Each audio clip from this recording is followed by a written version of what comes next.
And today's conversation is going to matter a lot because it's a special house call episode with Dr. Elizabeth Boham talking about something called PCOS, or Polycystic Ovarian Syndrome, which is a super common affliction that affects women that causes all sorts of misery, from infertility to acne to facial hair to loss of hair on their head and weird periods. And it's just a miserable problem that affects millions and millions of women.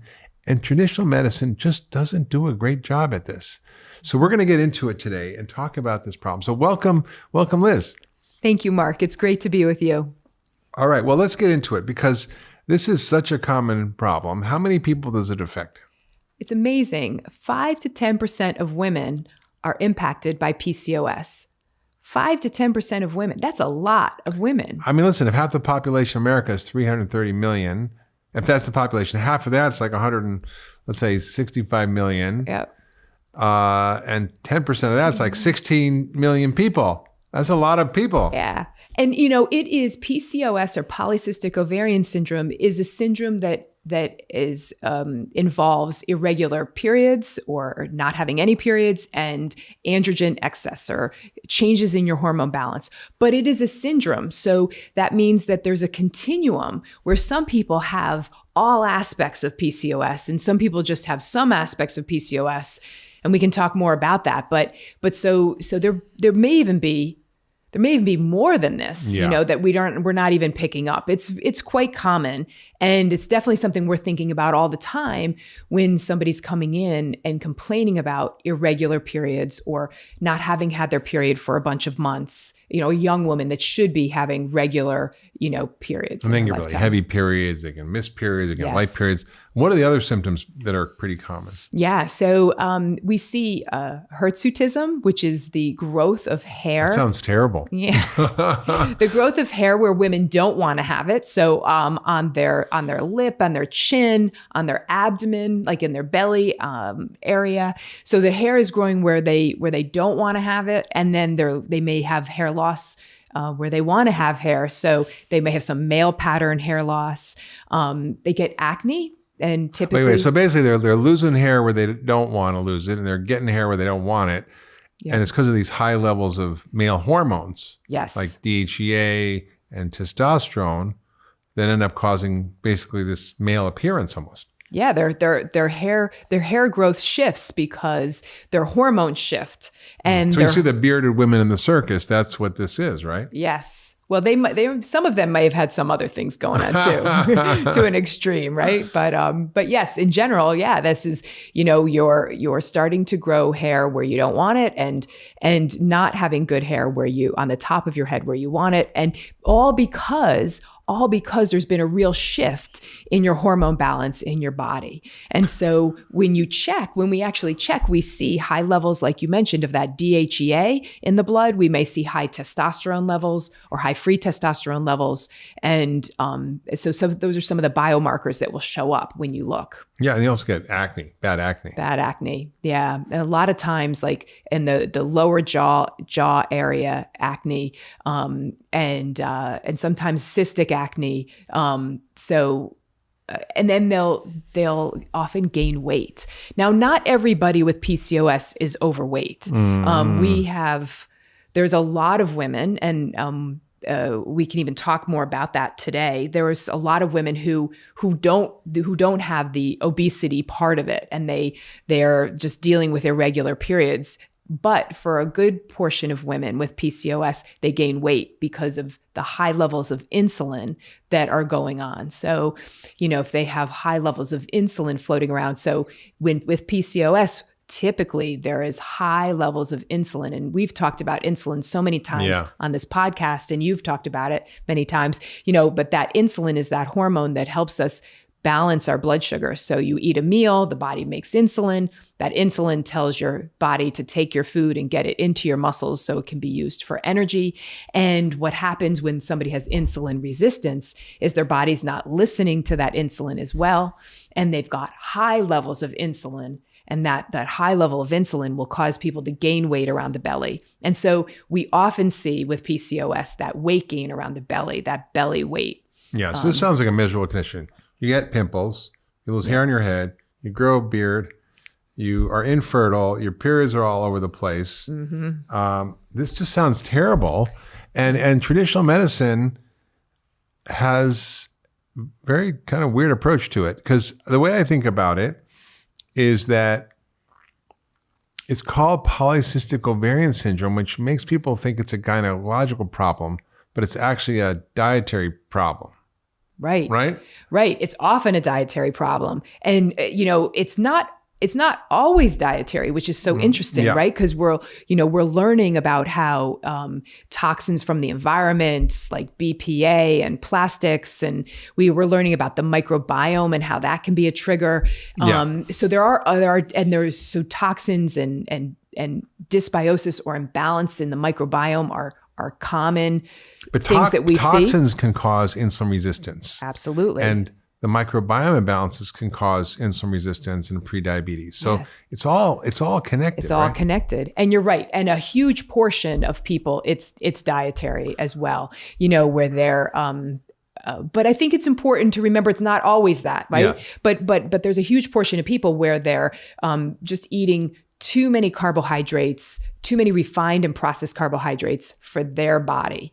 So, or for anybody's body. But those high levels of refined and processed carbohydrates really can be a trigger for this insulin resistance and weight gain.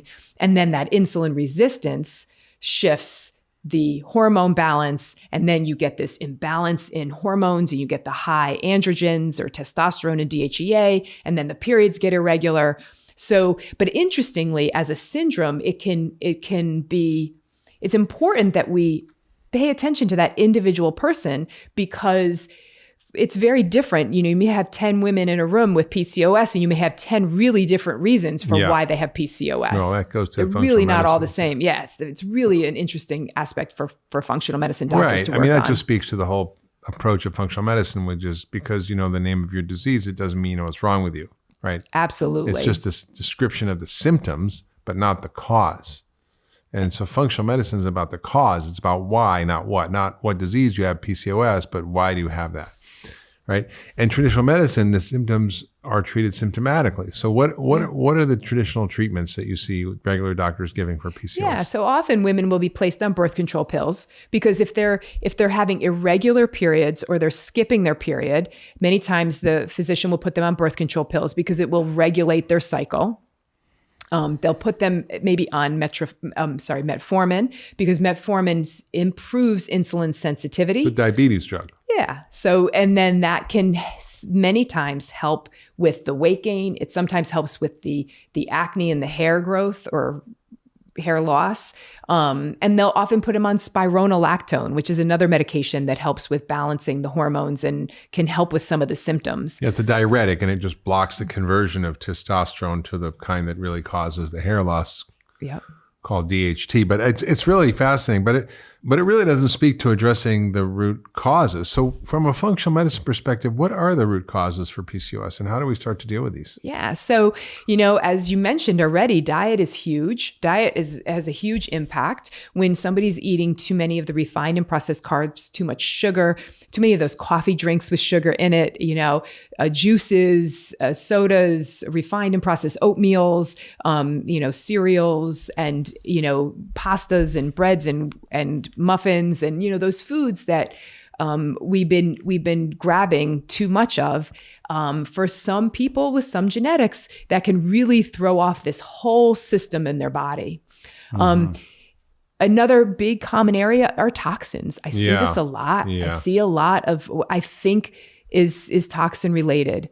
We know genetics plays a huge role here. We also know that what women are exposed to as a fetus, when what has happening to their mom is really when their mom's pregnant with them, that really impacts their hormone balance and their metabolism later in life. So what the mom's eating, yes, she's at Dunkin' Donuts all day and what's fascinating with eating the frappa mocha latte lattes, all day long with more sugar than 3 cans of Coke. I mean, people don't realize that. Yeah. So when they're pregnant with their baby, it's really important that they're paying attention to what they're eating, because if they're gaining too much weight or eating too many refined carbs or not gaining enough weight, It's kind of interesting. So if they're not gaining enough weight, or they're gaining way too much weight, or they're eating too many refined and processed carbs and sugars, that really throws off the fetus, that baby's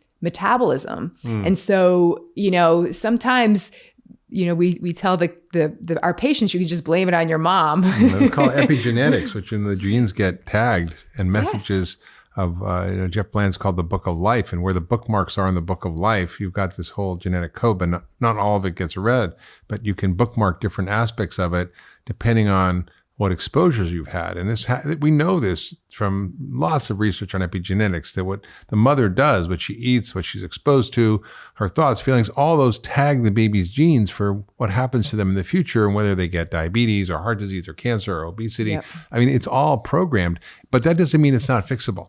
Absolutely. You can Great point. actually modify your gene expression. And that's what functional medicine is all about, is changing the environment. Then the big picture of the environment, meaning your diet, lifestyle, toxins, et cetera, Yep. how all of those inputs affect your gene expression is what functional medicine is about. It's about modifying your lifestyle and your environment to influence your genes, to change your health in every aspect. Yeah. So for some people, it's harder for them than others. Like, some people come in and they're like, it's just not fair. I have to be so much more careful than my friend Susie. Right. And it's true, because there are some people, yes, there are some people that have to be so much more careful with their diet. I mean, we all should be eating a healthy diet, but some people have to be more careful with the carbohydrates than others. Yeah. I would say, there are a few people who are better adapted to higher carbohydrate diets, and there are very few. Yeah. I know a few of them, and those are the ones who stay skinny eating anything. But when you look at the fact that 88% of Americans are metabolically unhealthy, almost 9 out of 10 of us have some degree of insulin resistance. Yeah. That should get our attention. It's probably the majority of us who don't do well with a lot of starch and sugar. Yep. And there's a continuum, right? Some can do more, some can do less. Some look at a bagel and they gain weight, literally, because think about it and their insulin goes up and they put all the fat on their bodies. I want to jump back to something you quickly talked about, which is toxins. And I want you to explain how environmental toxins and what toxins influence hormones and influence insulin resistance. Because both of those things are going on with PCOS. And I think it's something people don't understand. Yeah. This was impacting men more than women, but we realized Agent Orange, right? So when men were exposed, there may have been a few women. I don't really know how many women went to Vietnam. Probably not very many, right? Not too many. Not too many. So when they were exposed to Agent Orange in Vietnam, they had a much higher rate. They have a much higher rate of getting diabetes with less weight gain, right? So that's when we started to say, oh, this is interesting. There's a real interesting connection between toxins in the environment and our metabolism and our weight. And then we get diabetes. And they get Those diabetes. Who got Agent Orange exposure had lots more diabetes. Lots more diabetes at less weight gain. So, I'm just going to make up some numbers, but just so people understand, they may have only had to gain 10 pounds or 20 pounds to get type 2 diabetes, where a typical American maybe was gaining 50 pounds before they got type 2 diabetes. Right.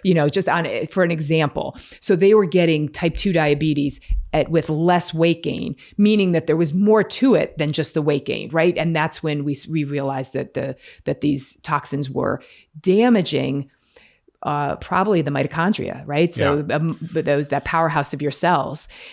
We also know BPA, that plastic, that's been really well studied to show there's a connection with insulin resistance. Yes. We've known for a long time about the connection with breast cancer and BPA, but there's also this connection with insulin resistance and weight gain. So that hard plastic, they use BPA in the lining of cans or on receipts. Baby bottles. I know, right? Yeah, when you get your credit card receipt, your gas station receipt, the people say, do you want your receipt? I'm like, no, thanks. Right. I'm like, you take it. Because I don't want to constantly expose myself. It gets absorbed through the skin. Yeah. Yeah. So, we realized that this toxin caused weight gain, insulin resistance, and And I'm sure there's a lot of other toxins that we haven't even, figured out yet that are really influencing. Well, pretty much all the petrochemical toxins, all the plastics and all the fossil fuel derived toxins are endocrine disruptors. And I read way back when we were at Canyon Ranch, I read a book called Our Stolen Future by Theo Colburn, which was about the ways in which these environmental toxins were disrupting reproductive health of animals and humans. And I was like, oh my God. And so what's going on is that these are not just one exposure. So you're not just exposed to BPA. You're exposed to literally hundreds of these in our daily life through our modern living. And there are ways to reduce it. And I think the Environmental Working Group has a great resource for finding out what household products, skincare products, cleaning products, are food products that you can eat that are not going to be full of these chemicals. And you just go to ewg.org. So that's important. Hey, everybody, it's Dr. Hyman. Thanks for tuning into the Doctor's Pharmacy. I hope you're loving this podcast. It's one of my favorite things to do, and introducing you to all the experts that I know and I love and that I've learned so much from.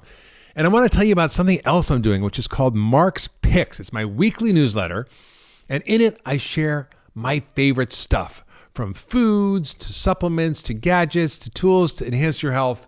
It's all the cool stuff that I use and that my team uses to optimize and enhance our health. And I'd love you to sign up for the weekly newsletter. I'll only send it to you once a week on Fridays. Nothing else, I promise. And all you have to do is go to drhyman.com/picks to sign up. That's drhyman.com/picks, P-I-C-K-S, and sign up for the newsletter. And I'll share with you my favorite stuff that I use to enhance my health and get healthier and better and live younger, longer. Now back to this week's episode. So let's talk now about the gut, because most people don't really think that your hormones are connected to your gut microbiome, but it's incredibly connected. Fascinating. It's so fascinating, but they've shown that there's certain types of molecules from the gram-negative bacteria in our gut. So if the microbiome, if all of those trillions of bacteria are out of balance and there's an overgrowth of some unhealthy bacteria in our gut, that these gram-negative bacteria have something on them called LPS, or lipopolysaccharides, that these things can then, these components can get into the body.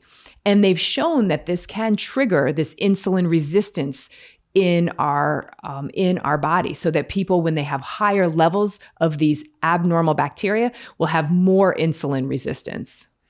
That's absolutely right. So, we there's a name for this. We call it metabolic endotoxemia, which is a fancy way of saying that the poison crap in your gut leaks into your bloodstream and your immune system goes, and starts creating an inflammatory response, which then affects your insulin sensitivity. So anything that causes inflammation, right? Anything, stress, bad food, toxins, infections, microbiome nastiness, all that can drive inflammation that can cause insulin resistance. Yes. So you don't have to even be eating sugar, right? But if your gut's a mess for various reasons, then you have to fix the gut. And also, there's a lot of effect on insulin resistance, but there's also other effects in the gut around the kind of bacteria that are there and how they affect your metabolic processing of estrogens and other hormones. So it's really important to eat the right kinds of fiber and the right kinds of foods and to feed your microbiome and your inner garden. So we've talked about a lot of things. We've talked about diet. We've talked about stress. We've talked about environmental toxins. We've talked about the gut microbiome. All these things play a role. And so the job of a functional medicine doctor is to dig down and figure these things out. So how do we begin to assess these? And I want you to share a little bit about some cases, but how do we assess? Because it seems like a lot of stuff that you go to the endocrinologist or the gynecologist, they're not like looking at your poop. They're not measuring your toxin levels. They're not looking necessarily at insulin resistance very well. What do we look at that's so different here at the Ultra Wellness Center and through the lens of functional medicine? I mean, I think that's what's critical about functional medicine, and what we do is we get a really good detailed history. And that gives us a lot of information. So when we take the time to get to know our patient and get all of the history of their life, their timeline of their life, what things have happened to them, what illnesses they've had, what disruptions they've had, what exposures they've had, what other things are going on in their body, that really impacts where we go and what we choose to look for. So you get a really good history first and foremost, and then that informs you what you want to test.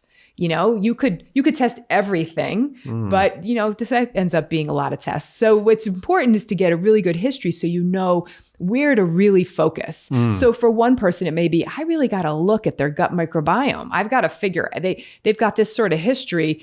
I think that might be an area that we really have to focus on. I want to look at what the balance of the good and bad bacteria are. I want to see if they have maybe some of these lipopolysaccharide components that may be triggering inflammation and insulin resistance. Or maybe somebody else, you've got a sense based on their history and some of their other symptoms that it's more toxin related. Or somebody else, it may be, more lifestyle related. And you've got to just really focus more on breaking that cycle of craving those carbohydrates. Because what happens for a lot of people is it becomes a vicious cycle. Right? They eat the carbohydrates, the real refined processed carbohydrates, their insulin goes up, but then they end up, they gain some weight, then they crave more and more of them, and it becomes this vicious cycle that gets out of hand. And I think that's important to pay it's so attention important. to. And we really, don't just look at the hormone levels, which a typical endocrinologist or GYN will. We look at those too, but because they're very helpful and informative to look at the testosterone levels, DHT, and look at DHEAS and all kinds of things that we look at. But we're also looking at toxin load. We're looking at the microbiome. We're looking at nutrient levels. We're looking at insulin resistance in ways that may not be looked at. So tell us about the first patient you had who was 20 and she had these really irregular periods and acne and bad digestive issues. How did that all get started for her?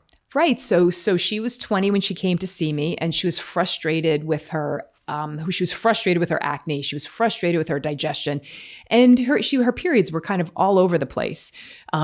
She had a lot of ear infections as a child. So she was put on antibiotics and then ended up getting a lot of recurrent ear infections and more antibiotics and more antibiotics.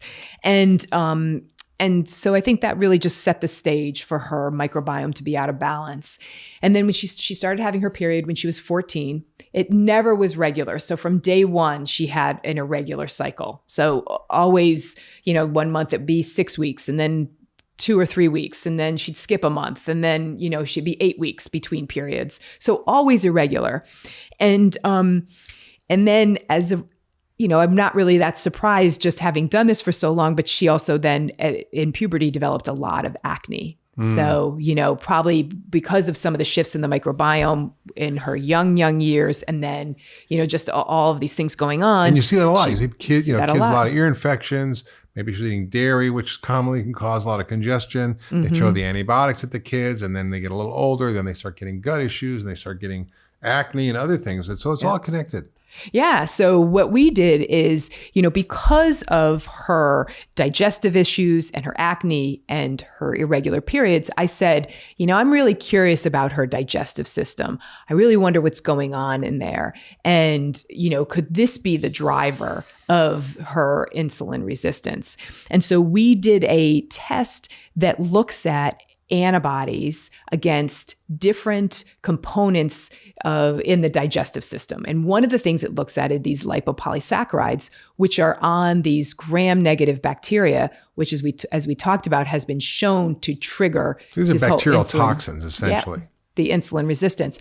And when we did that test on her, she had really high levels, which means that her levels were high enough to get into the body to trigger these antibody levels to occur. So we also did a stool test. In the stool test, it showed that she had an imbalance. She didn't have enough of the good bacteria. She had an overgrowth of some unwanted bacteria. So she had this dysbiosis.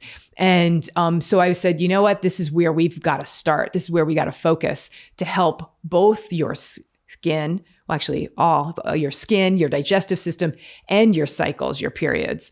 We did see when we did hormone testing that she had signs of PCOS. She had some high level of DHEA, and her testosterone was a little bit high, and her LH FSH ratio was off. So we did see some signs on hormone testing that she had some PCOS going on. So Liz, when you treated her, you also took her off dairy. Yes. And I want you to talk a little bit about why dairy is bad, both for hormones and insulin resistance and acne, because she had all these problems. Yeah. So, you know, as you can imagine, dairy products, both milk and cheese and dairy products coming from a cow, are full of hormones. You know, that cow, to make cow's milk has a lot of hormones floating around. Those hormones get into the milk, even if it's organic. Yeah. Yeah. And so, and there's more in ones that aren't organic. Yes. There's like 60 different hormones in milk. Yeah. And some people are very sensitive to those hormones, and they will cause acne production.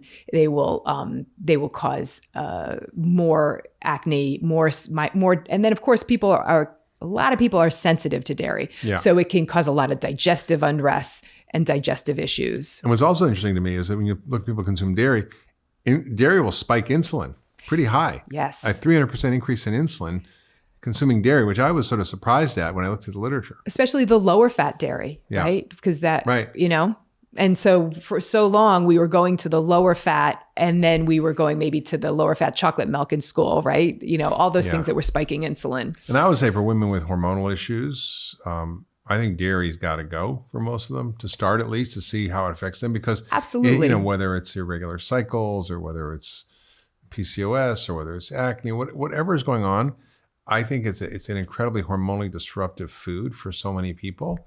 And a lot of people can tolerate it fine, but if you got problems, you got to start thinking about what you got to cut out.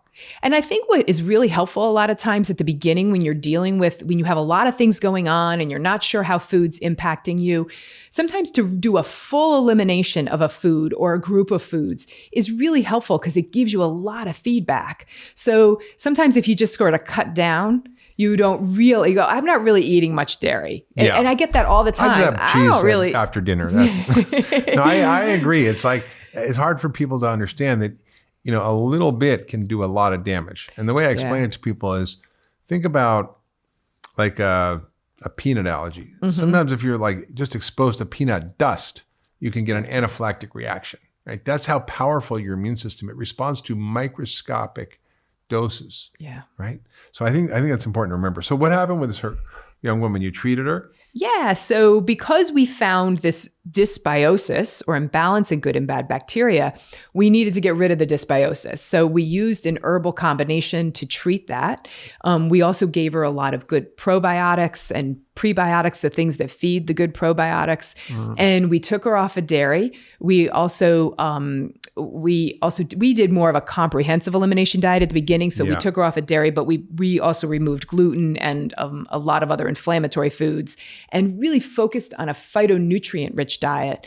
And I think sometimes we don't think about how powerful that can be, right? Those phytonutrients, those components from our plant foods that have amazing qualities in our health, from lowering inflammation to helping detoxification to helping the process of elimination of our hormones that we want to eliminate. Yeah. You know, so they really are powerful. And so when you help people get those 8 to 12 servings of phytonutrients, which come from your vegetables, some fruits, some nuts and seeds. Yes, spices, teas. Really, that can be really powerful for the body. Yeah, so it's not just about what you eliminate; it's what you add. That's very true. Yeah, I want to change the name, call it the addition diet. Yeah, I like that. So that was very powerful for her. We also added in some inositol, a combination product that has some myo-inositol and dechiro-inositol, which actually helps improve insulin sensitivity. So we did this for a while as well. You know, it can help improve the cell signaling in the body and improve how the insulin works. We also really repleted some deficiencies she had. She was low in vitamin D, which we know is important for insulin sensitivity. Yes. She was low in vitamin A, which is important for skin. She was low in omega-3 fats, which is really anti-inflammatory. So we replaced a lot of the deficiencies that we found as well. It's amazing. And then what happened? Well, you know, what was great, because her digestion improved. That was the first thing that got better. And then her skin, it got better. And then after a few months, her periods just started to really get regular for her. Yeah. I mean, it's just so I get, honestly, Liz, I get so angry because, and doing functional medicine for so many years, people suffer so needlessly from problems that do have solutions. And it's not rocket science. It's not like we need to know some great new discovery in medicine. We understand biology enough now using the lens of functional medicine and systems biology, which is now gaining more traction and people are becoming more aware of it. But it's just so disheartening to me that it takes so long for people to get access. And I think I want to just sort of end with a case, a short case study that you had of a woman who had infertility. Yes. Because this is a problem that affects 1 in 7 women. We've covered it before on the podcast, but I think I want to dig into this particular cause because it is one of the most common causes and also easily remedied. And I can't tell you how many women that I've treated personally, I know sure you have, who have this problem and you fix it and then they get pregnant. Oh, yes, we see it all the time. It's phenomenal. So this woman was 34 and she came to see me because she was trying to get pregnant and she had been trying for 4+ years, I think, and had not gotten pregnant yet. And her periods were really irregular. And, she was 34, so she was getting closer to that age where she was getting really concerned about the fact that she hadn't gotten pregnant yet. And she also noted that over the last few years, she had gained some weight. She was about 20 pounds overweight. Most of that weight gain was around her belly, which was making her frustrated, and she didn't really feel like she was doing much different anymore.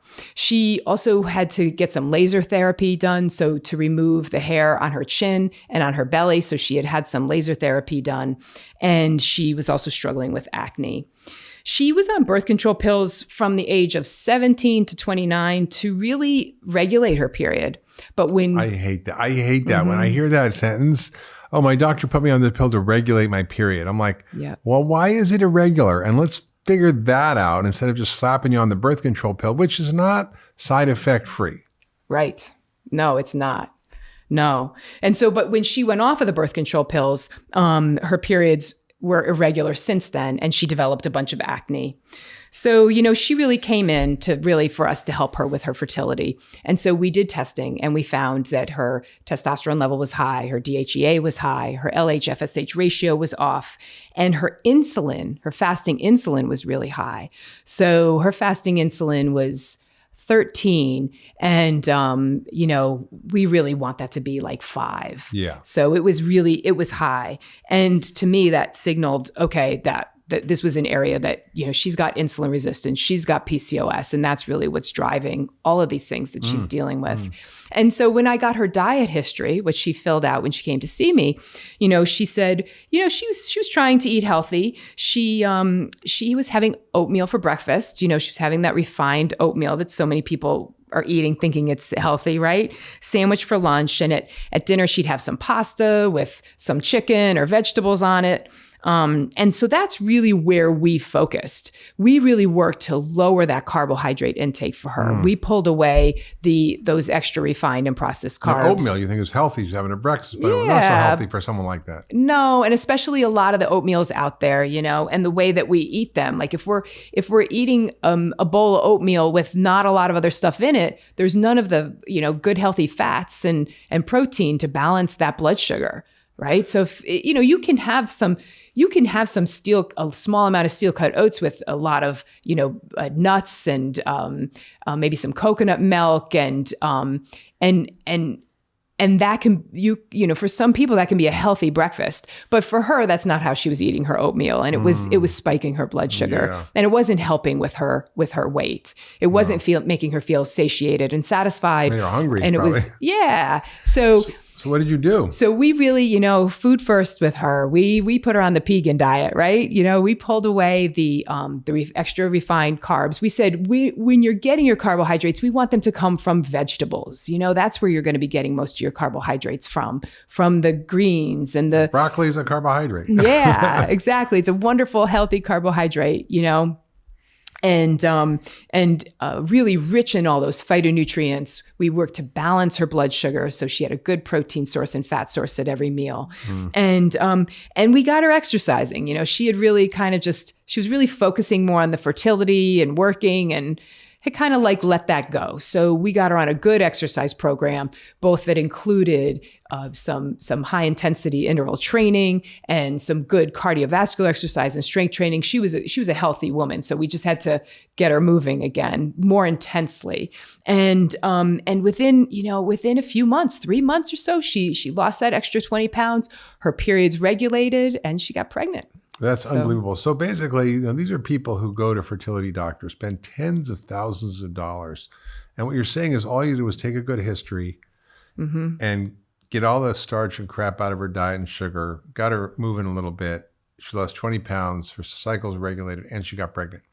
I wish it was this easy for most people. Some people it's a little more complicated, but you'd be surprised at how many people just following this simple approach can make a huge difference. Yeah. There was a book by one of the top Harvard scientists of all time, Dr. Walter Willett, called The Fertility Diet, that really focuses in on this whole idea of why we have so much infertility and why it's such a problem. So this is an area where I get nuts, because from a functional medicine perspective, it's relatively straightforward to sort through this using a very detailed history, the right kinds of diagnostic tests that you wouldn't get at your regular doctor, using a food first lifestyle approach, fixing the basic things you need to get fixed, whether it's diet, toxins, allergens, low grade gut issues that all can drive problems.